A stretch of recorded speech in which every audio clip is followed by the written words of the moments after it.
Hey everyone, Austin here again with a quick play. Today we're doing something a little bit different. We've got the old Windows 95 and MS-DOS box out for recording, and we've got the MS-DOS version of Super Street Fighter 2. Now what's interesting about this is that, well, it's basically the Super Nintendo game. So a year prior to this, in 95, Eurocom developed Super Street Fighter 2 Turbo for MS-DOS, published by GameTech. And a year later, Capcom put out an older version of the original Super Street Fighter 2, developed by Rosner Labs, and released that in 96. Kind of interesting that they sort of went backwards after what happened with Super Turbo on MS-DOS. Super Turbo, for me, was notoriously difficult to get running. I've never successfully gotten that game running on actual old hardware. But this one by Rosner Labs, this port by Rosner Labs and published by Capcom in 96, I've never really had any issues trying to get this one to play. And so we're actually running this one on real hardware right now. I have a Pentium processor in here that runs at 200 megahertz, quite a bit of RAM, and I've got Windows 95 running. We're just actually running this MS-DOS title straight from Windows 95, and it works great. So yeah, again, this is a conversion of the Super Nintendo game, which was a solid port of Super Street Fighter 2, but once Turbo came out, and for those of us that had access to Turbo, regular Super was kind of redundant. Like I had the 3DO version, for instance, of Super Turbo, and that game is still fantastic. But, you know, since I've had this PC up and running over the last few weeks, I've done some streams on it, I've done some gameplay. I've been trying to like dabble with games that run really well on it to do quick plays of, and this is one of them. It actually runs fantastic on this system. Now, when you load this game up for the first time, there are a couple of graphical settings that I actually didn't know what they did until I looked in the README file that is attached with it. So this is actually on the max setting, so it actually runs nice and smooth, just like the Super Nintendo game, and it's actually a pretty good experience. The audio is going to sound maybe a little bit off because I am using a Sound Blaster AWE32. Wavetable sound card, and the default sound font for this doesn't sound very good. But we're gonna leave it as is because it's a part of the MS-DOS version. Now I could actually use the, I think, standard Sound Blaster or AdLib support for a more Sega Genesis-y kind of sound package, but we're gonna go with the AWE32 setup. For anybody wondering, we are actually using a control pad. It's Capcom's PC Fighter 6. This controller actually came bundled with a couple of different Capcom games. I think that there was actually a version of this game that came bundled with it, and there was most certainly a bundle with Mega Man X as well. This controller is not all that great, and to prove that, I don't have low kick functionality because the A button is broken. I've actually opened up the controller, busted out a multimeter to check continuity, and sure enough, that whole circuit that goes to the A button is basically fried. So I'm going to be working on a 5-button setup here. But yeah, it's kind of an interesting controller, but this game recognizes it out of the box, which is great. So, but yeah, we're gonna go ahead and play through the whole game. I'm going to play as Ken, and I'm gonna go ahead and use the my controller here to cycle through. But you can see on the player 2 side, we've got the Capcom pad, and we can actually change that around to other functions. If we use the keyboard to do so, we can hit enter. That's keyboard. Joystick 1, Joystick 2, Gravis pad, but we want the Capcom pad because that's a nice 6-button controller. Now, during this era of MS-DOS gaming, these fighting games were really hard to play on a keyboard, which is why I have the Capcom pad. The reason for that is MS-DOS, up to a point, couldn't read up to a certain amount of inputs, and so you would try to hit like multiple buttons at the same time, you know, your movement, and then maybe try to press multiple keys, and just some moves just would not come out because there's just there's a reason for it, and it was fixed in later operating system iterations. But with you know, if you're running classic MS-DOS games in Windows 95, you're going to run into that issue with these fighting games, especially if you're playing like the Mortal Kombat or Primal Rage or something like that, ones where they require a lot of inputs at once. You might be able to get away with playing Street Fighter with a keyboard, but I still recommend a gamepad, and the Capcom pad is probably the best way to play it. The Gravis pad is okay, but generally that's only a 4-button controller. I've never actually, or so far I haven't gotten my Gravis Gamepad Pro working on this game. Actually, this game doesn't seem to like the Gravis pads, actually. It just constantly cycles through, and I don't have any control over it, so the Capcom pad it is. But yeah, so we're going to actually scroll down here. And we've got frame animation counts. This is basically the game speed, and if you're on a powerful system like I am, you want to put it on speed number 1. And then we've got color animation. So this is a little misleading. I had it on number 2 for quite a while, and I thought, man, this game is it's a little choppy compared to the Super Nintendo game. Well, it turns out that's just a quality of life setting to get the game to run better on lower powered systems, and option 1 is even lower. So we'll probably actually try that before the end of this video. But we want option 3. That makes the game run nice and smooth, buttery smooth, just like the Super Nintendo version. But yeah, with that, let's go ahead and jump into the game. This should probably take us, I'm going to guess, about a half an hour to go through. But for anyone that has never actually seen Super Street Fighter 2, it was basically a follow-up to Super Street Fighter 2 Turbo, and it featured an extra handful of characters. So yeah. You basically just go through the arcade mode just like you did in regular Street Fighter 2, the World Warrior, or Champion Edition, or something like that. But now we have to fight some of these newer characters. Now you'll notice that the gameplay actually looks a little bit squished, and the reason for that is the Super Nintendo's resolution is about, I don't know, 256 by 224. Whereas the base MS-DOS resolution was 320 by 200, I believe, or 320 by 240, either one.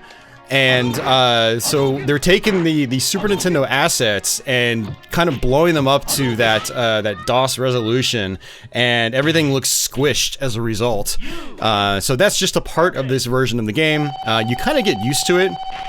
Or if you're like me and you're running through an upscaler, I'm actually playing on my LCD display, and it's actually like filling the entire display. I'm actually bringing the image in manually in software, so you get an accurate representation of what the game looks like, say on a CRT. I am actually running this also on a VGA PC monitor, CRT, right next to me, but I'm actually playing on my LCD display because the image is blown up and it's easier for me to see. But funny enough, with it being stretched to 16 by 9 on my LCD, it actually looks a little more natural than the actual, like, on-screen display does on my CRT, where everything looks squished. I'd rather take the widescreen. Everything looks slightly fatter than everything is squished in, and everything looks anorexic, so. But, yeah, that was Cammy. Cammy is down. But I checked out some gameplay footage of the Super Nintendo version right before doing this video, because I haven't actually played that version in quite some time.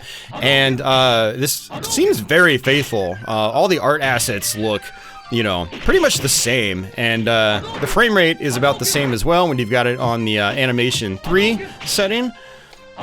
Especially if you're looking at it on a CRT, like it's buttery smooth on my CRT right next to me. So that is definitely the ideal way to play this game if you absolutely have to. This version is honestly a little bit redundant, but I did play this back in the late 90s. You know, those Capcom PC titles were being liquidated along with a lot of PC games in the late 90s. So I managed to get Mega Man X with the control pad for like 10 bucks. I managed to get this for about 10 bucks, brand new in box. Both from Best Buy, actually. And I did actually use the PC Fighter 6 controller back in the day because I got it with those bundles. Now, these controllers, again, like I mentioned, my A button is fried. And there's not really any way of fixing it. These controllers both died on me back in the day as well, so like, it's not a high quality controller. I don't really recommend seeking one of these out unless you're just really desperate to get that, you know, mid to late 90s Capcom PC control pad experience. But, you know, by the late 90s, people started using Windows 98 a lot, and a lot of games started to support USB, and so you just had better control pads towards the late 90s anyways, so. For people that are trying to do like 2D games and MS-DOS, I'd probably recommend just using a Gravis gamepad. That was kind of the gold standard. These days, it's still not a great gamepad, but the nice thing about the Gravis pads is that they are reliable. I've got multiples and they all work perfectly fine, and, you know, we're talking controllers that are 30 years old now by this point. But these Capcom PC Fighter controllers, they feel cheap, they look cheap, the button layout is a little weird. It's not like a good straight 6-button layout like on a Genesis controller or a Saturn pad. It's like, the buttons are like staggered in a weird way. And so like the X and A buttons basically feel like the A and B buttons on like an NES controller, or they're laid out that way, where they're almost like completely horizontal. And so it's a little awkward. But as you can see, we're basically just just doing Hadokens a lot. I mean, that's my strategy in Street Fighter 2 in general, is just throwing projectiles a lot. And, you know, keeping my distance and keeping the pressure on. So if I knock an enemy down, I will throw a projectile and try to time it to where the enemy just wakes up into the projectile and they're forced to block it.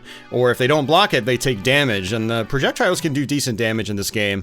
And it makes good progress towards making the enemies dizzy. So getting enemies dizzy is very important in Street Fighter 2 in general, because it gives you a free window of opportunity for just big damage. So this is our first bonus stage. There's actually a couple of them over the course of the playthrough. It's just like Street Fighter 2. You know, what's funny is I had never really looked into like Super Street Fighter 2 on its own, like done any research on it. I played it on Super Nintendo back in the day. I didn't really see it in the arcades. I saw, I think, Super Turbo once in the arcades growing up. And so I was just like, I wasn't really sure what its history was, what arcade board it originated on. I started to think to myself, like, man, was it actually on CPS-1? The Capcom Play System 1? But no, actually, I did a quick search online, and apparently it was the, well, Wikipedia says it was the first CPS2 game, but I always thought that was, that designation was for Super Turbo, not regular Super Street Fighter 2, but apparently I might be wrong on that, so kind of interesting. The CPS2 hardware was very nice hardware, and obviously the follow-up to CPS-1.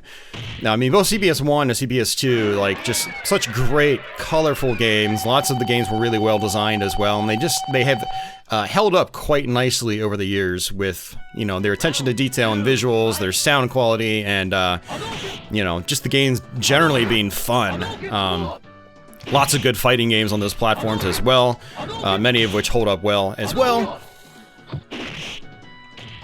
So again, just kind of keeping the pressure on, and as you can see, one of T-Hawk's moves here actually goes through my Hadokens. But because his attacks kind of either dive down or they go straight up into the air, you know, it leaves a good window of opportunity for me to capitalize and punish him for trying to go through my projectiles. Now, I did actually learn through doing this that the Super Nintendo version of this game, apparently they chopped out all the blood for that version. So, you remember in the original Street Fighter 2, even on Super Nintendo, when you'd beat down your opponent and there would be the after fight scene, they'd be bloodied and they would they'd look like they were beat up to a pulp.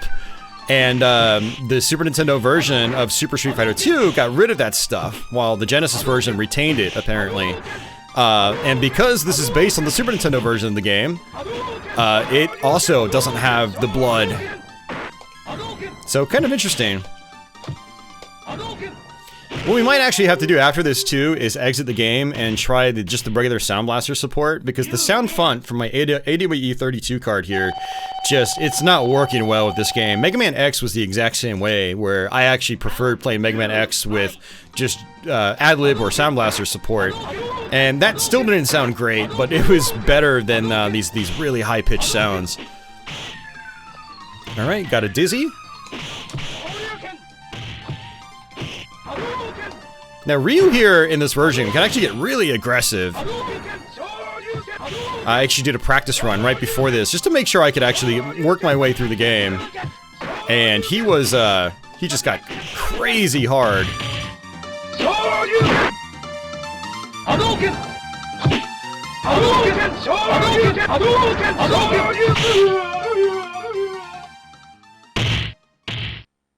You win! I'm racking up a score. The high score on this version I have is apparently 850,000 points, and on my previous run I got like 700,000 something. I didn't have to continue or anything like that, but the score in this game is based on a variety of factors, like how well you do, how much health do you have when, you know, the round's over. Do you actually combo? You do get combo points in this game, but if you're playing like I am, nice and safe with, you know, Hadokens, it is actually a little difficult to get combos. But there are a couple of combos I'm picking up on. You'll notice I did a crossover there where I basically did a jumping fierce kick over her head. The back of my hip actually hit her, and I was able to do a ducking medium punch, and then I actually comboed it earlier, the ducking medium punch into the ducking fierce kick, so that's what I was trying to do. And that can do big damage. And that isn't anything like unique to Super Street Fighter 2 specifically. They just decided to add a scoring element to combos. Combos were always there right from the very first Street Fighter 2. And, you know, it's not advertised very heavily unless you're you're following higher tier players in the arcade and competitive scene. But there's a lot of combos in Street Fighter 2, and, you know, they were carried forward into this. They just now have a scoring system attached.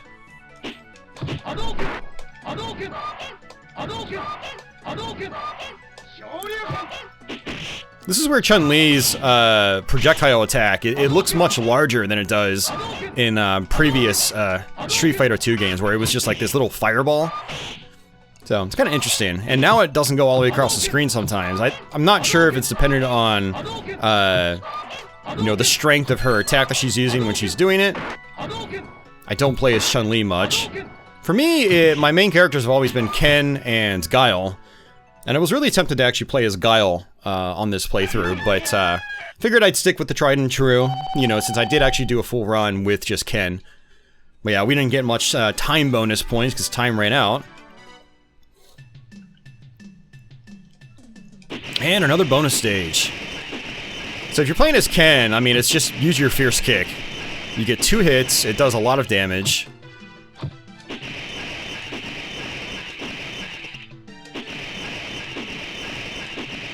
And there we go. Perfect. I've always liked the bonus stages in these Street Fighter 2 games. I kind of miss not having bonus stages like this in some later fighting games. The bonus stages are like, you know, you get like a short reprieve between battles, and they're just fun. So for Guile, we're going to try to just stay back as much as we can. And I might jump in if he does a Sonic Boom at the right time, but generally you don't want to jump in on Guile because he's got his flash kick, which does a lot of damage, but is also very dangerous. Guile's, honestly, when I play with Ken, he's always been one of the more difficult characters in Street Fighter 2 or Champion Edition. Here we go. Little 2-hit combo. That was a flawless victory. You win. Perfect. Round 2, fight. Hadouken! Hadouken! Hadouken! Sonic Boom! Sonic Boom! Hadouken! Hadouken! Now with Ken here, you can only throw one projectile at a time. You can't throw the second one until it's off the screen. You'll notice I'm just kind of waiting for Guile to either get hit by it, or block it, or jump it, and let it go off screen before I do it again. Thankfully, he's kind of playing nice here. He's just running right into it. And I'm doing what's called chip damage, where he's blocking it, but it's still doing a nice little chunk of damage. So I can literally just do this all day and deplete his entire health bar just using chip damage if he allows me to. Now he's jumping over them. He's wisening up. Ooh, nice. There are some exploits like that. I've actually seen some really good, you know, videos online with Ken where you can throw a projectile, the AI will try to jump over it, but then you can just do a standing fierce of some kind, and you'll override whatever attack they try to do. Zangief, he's kind of infamous for that, where you can Hadouken, he tries to jump, and then you just do a standing fierce kick, and you can just rinse and repeat and get it guaranteed almost every time. Now, I don't know the AI very well in Super Street Fighter 2 for Super Nintendo, so I don't know if that stuff works that often. I've noticed that on the default setting anyway here, which I generally prefer to play on, once you start cranking the difficulty up in these games, they can be a little brutal. But the AI on this one actually really does not seem that bad. They seem to, more likely than not, just run right into your projectile. Hadouken! Hadouken! Hadouken! Hadouken! Hadouken! Hadouken! Hadouken! Hadouken! I'll take it. No complaints here.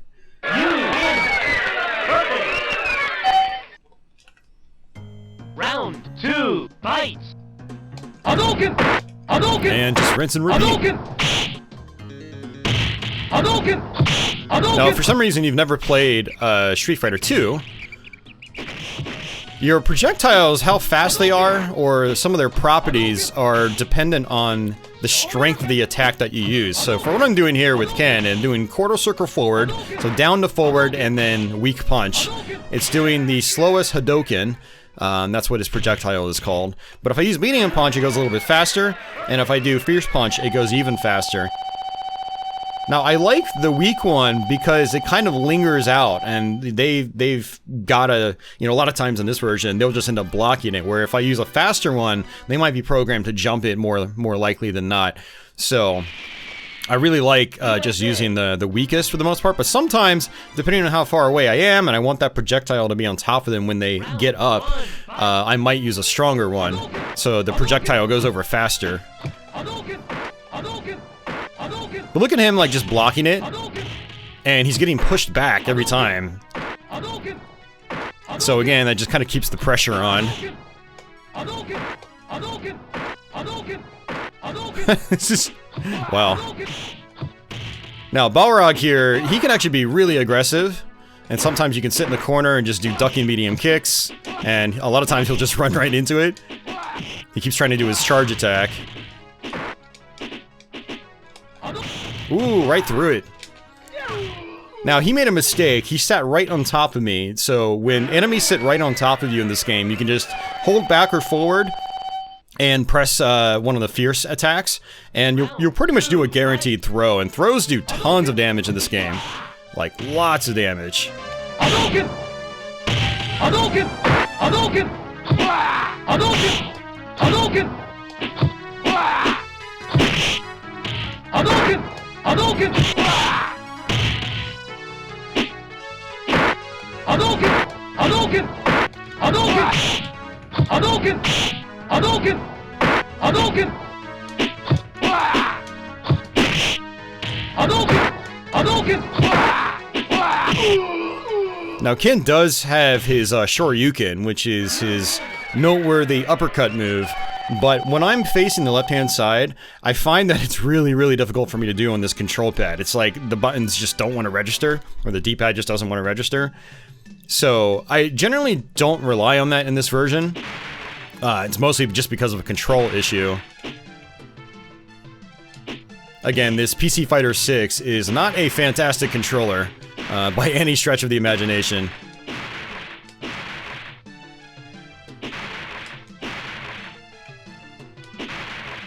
But yeah, this is our last bonus stage. Of all the bonus stages in this game, I've always struggled with this one the most. I haven't gotten it down just right. I like those beer barrels in the background. They're labeled with the Capcom label. One of them said Cap 400. Wonder what that tastes like. Alright, so Vega.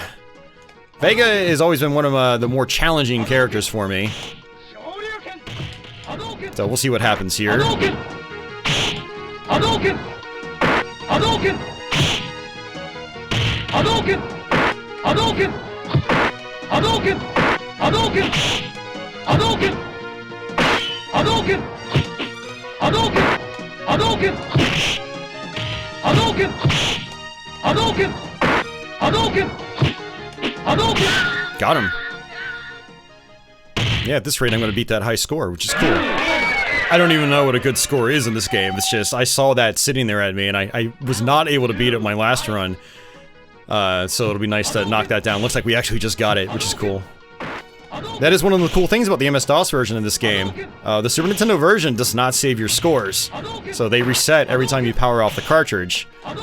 But the MS-DOS version, it basically writes the high score table to a file, I'm assuming, of some kind. And, yeah, we actually get high scores that don't go away. That's one thing I've always loved about PC gaming, is a lot of games with high score tables will save from session to session, which is awesome. I've always hated that about arcade conversions to Super Nintendo, Sega Genesis, NES, whatever, is they, more often than not, mostly not, just didn't have any sort of like battery backup or EEPROM support or anything like that. And so all your scores would get wiped out. That's why a lot of instruction manuals had high score tables and the manual. They wanted you to actually scribble into your instruction manual to log your scores, but what happens when you run out of space? So, it would have been awesome if more games, you know, went the higher cost route and included a battery. Hadouken! Hadouken! Hadouken! Timer! Hadouken! Timer! Hadouken! Timer! Hadouken! Timer! Hadouken! Hadouken! Timer! I know, this is so exciting, isn't it? I'm not taking many risks here. It's the Hadouken playthrough. Hadouken! Hadouken! Hadouken! Hadouken! Hadouken! Hadouken! Now, some of these guys later on in the playthrough, they can wiggle their way out of the dizzy really fast. So if you want to capitalize with good melee attack combos, you've got to be right up in their face. So that's why I threw that projectile instead of trying to get close and do like a jump kick or something. Now, his Tiger Knee actually goes through my Hadokens, and so far he hasn't really done it. But I think it's one of those things he typically does when he's a little bit closer to you. Hadouken! Hadouken! Timer! Hadouken! Timer! Hadouken! Hadouken! Hadouken! So again, same thing, I'll sit back. Oops, I did not mean to do that. That was a flub on my part. I was basically holding forward, and then did a Hadouken. But because I was holding forward, it thought I did a forward down forward, which is how you do his Shoryuken, his uppercut attack. And you also notice, if you haven't played Super Street Fighter 2 before, but you've played the first Street Fighter 2, or one of the first iterations, Ken's fierce Shoryuken does a fire version, and it'll light them on fire, which is pretty cool. Ryu also has a Hadouken that is a fire variant as well. I think that was half circle forward and punch for Ryu. I did actually play a good bit of Super Street Fighter 2 back in the day on Super Nintendo, now that I think about it. And I did like those additions, they were pretty cool. But back then, I still didn't really know what I was doing all that well. I'm definitely a little bit better at the game now. So, M. Bison's AI seems to be very similar to what it is in Hyper Fighting, Street Fighter 2 Turbo, and Champion Edition. So if he bounces off your head, I basically just jump backwards and do a fierce kick. Hadouken! Hadouken! Hadouken! Alright, one more. Let's see if we can get this.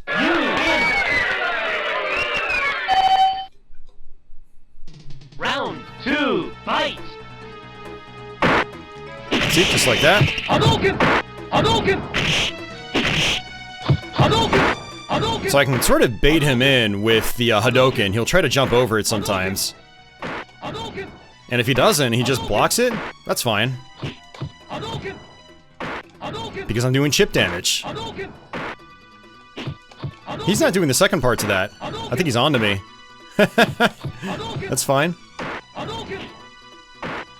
Who can do more chip damage? Him or I? Hadouken!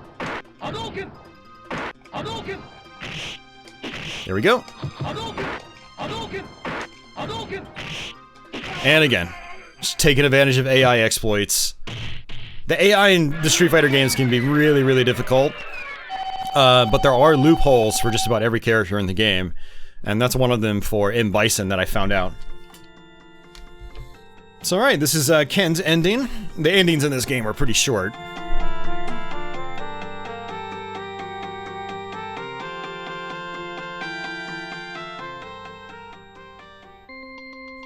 Alright.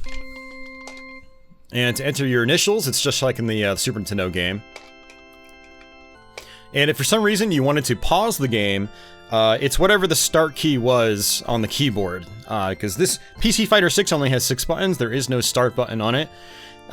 So if I needed to step away, grab some coffee, or use the restroom or whatever, answer the door, I could just hit the enter key at any point during a match and it would have paused it, just like if you hit the start key on the Super Nintendo version. So, let's go ahead and hit enter and go back to our main menu here. And there you go. So I'm going to actually exit real quick. What I'm going to do is actually show you the sound menu. Also, this had direct dial modem play back in the day, so you could actually play this over a modem connection. And I think that you could also link two PCs together with a serial connection. And so if you wanted to do that, you would do the setcom.exe to set up that, that connection. So you basically set all your ports and stuff like that. So let's do sound.bat. And so what we're going to do is change the MIDI music driver. And so I've got it on AWU32 or General MIDI. So what we're going to do is put it on Sound Blaster 16. Attempt to configure automatically. What's great about these slightly newer DOS games like 95, 96, they tend to recognize your sound hardware just like perfectly.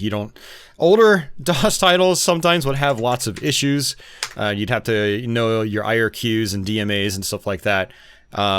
But for this one, you really shouldn't need to do that. So what we're going to do is jump back into it, and you'll get to hear the ad-lib version, or the Sound Blaster 16 version of the soundtrack.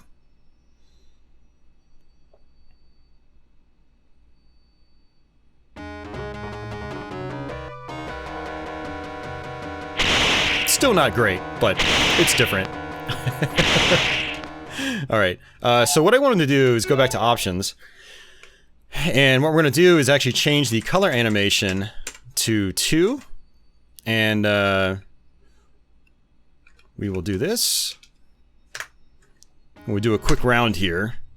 Now, unfortunately, there is no, like, practice mode. There's no, like, super tournament mode or anything like that. But now the sound sounds a little more like a Sega Genesis, but even still not quite as good. We got DJ. I don't think we fought DJ in the last one. Well, you'll notice that the frame rate is not quite as good now. It's still okay, but compared to the Super Nintendo version, it's probably running at about half the frame rate, maybe a little bit more than that, but it's still not a fantastic experience.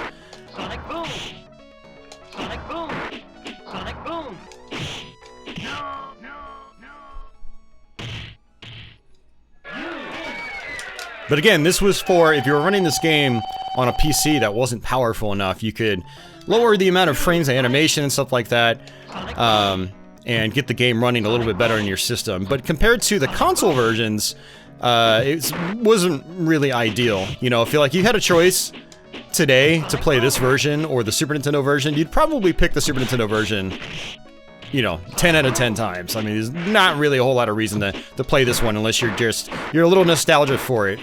Kind of like I am, because I did play this on PC back in the day. But it is interesting to be able to explore these features, though. Different sound card options, different speed options, different levels of detail. That's just stuff that you didn't really get in console versions of these games. You were just completely stuck with what you had. But here, we have some customization options, which is cool. Now, if you hit escape, it always takes you back to the introduction there. So we're going to go back down and try option 1. I'm actually very curious what this is like. I haven't actually done that before. So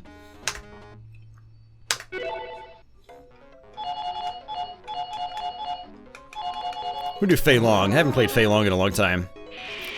China. Round 1, fight. Alright, I mean, it still runs actually quite smooth. I'm wondering if there's less background detail and whatnot. It's hard to tell without doing a side-by-side.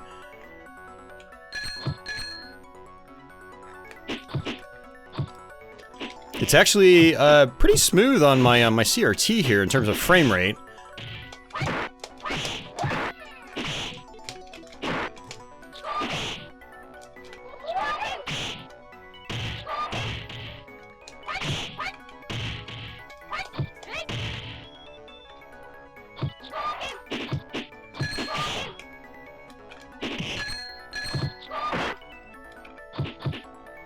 Yeah, it's always so weird playing as Fei Long because I'm so used to just utilizing my projectiles, and he doesn't really have any.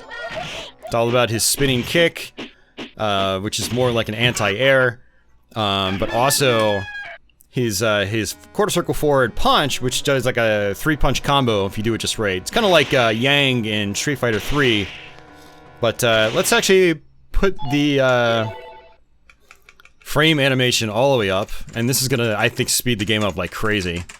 Let's put it on number 10. This should probably be unplayable if this is what I'm thinking of. Yeah, it's way too fast.